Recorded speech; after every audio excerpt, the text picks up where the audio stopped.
In Luke chapter 1, we read the story of Jesus' arrival being announced. Verse 26 says, God sent the angel Gabriel to Nazareth, a town in Galilee. He was sent to a virgin. The girl was engaged to a man named Joseph. He came from the family line of David. The virgin's name was Mary. The angel greeted her and said, The Lord has blessed you in a special way. He is with you.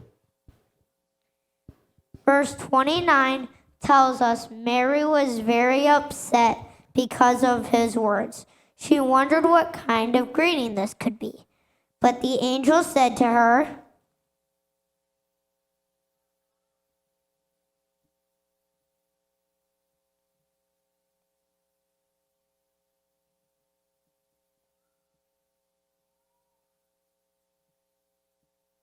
Do not be afraid, Mary. God is very pleased with you. You'll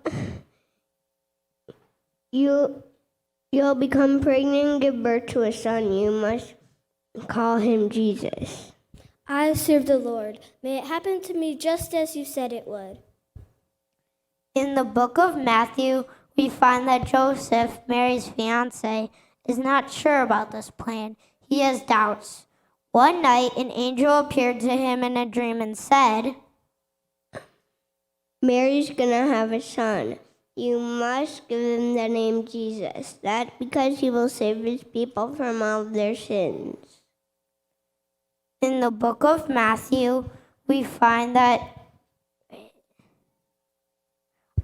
the Bible says that Joseph woke up and did what the angel commanded him to do. I bet if he was here today, he'd say, Mary, I had the craziest dream. We're gonna have a baby.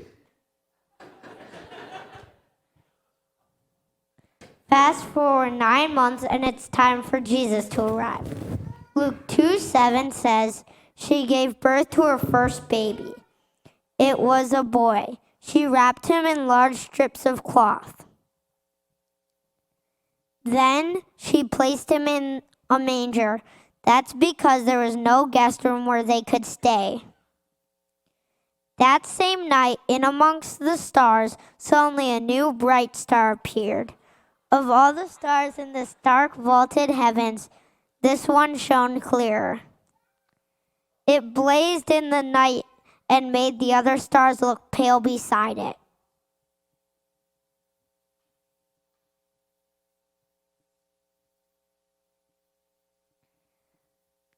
God sent all the angels to sing for a raggedy old bunch of shepherds watching their sheep outside Bethlehem. In those days,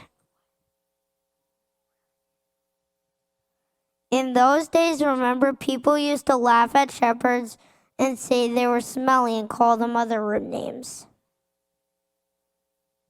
But God must have thought shepherds were very important indeed, because they're the ones he chose to tell the good news first.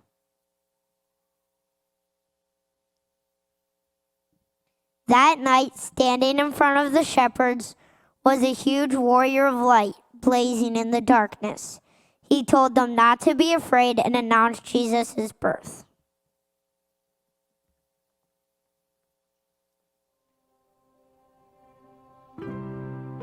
Behind him, they saw troops and troops of angels armed with light.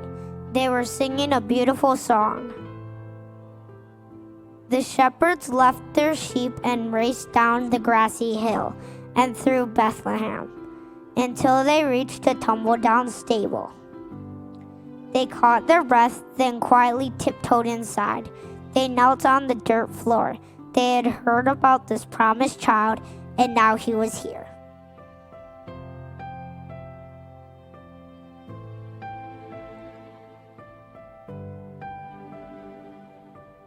Far away in the east, three clever men saw the very same star.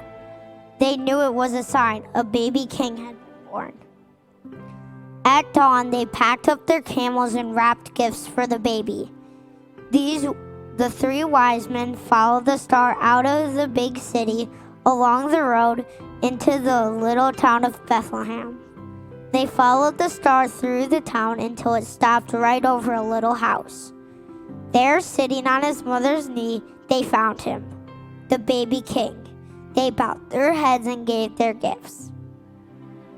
The journey that began so many centuries before had led three wise men here, to a little town, to a little house, to a little child. To the king God had promised David all those years before. But this child was a new kind of king. Though he was the Prince of Heaven, he had become poor. Though he was the mighty God, he had become a helpless baby. This baby would be like that bright star shining in the sky that night, a light to light up the whole world, chasing away darkness, helping people to see. And the darker the night got, the brighter the star would shine.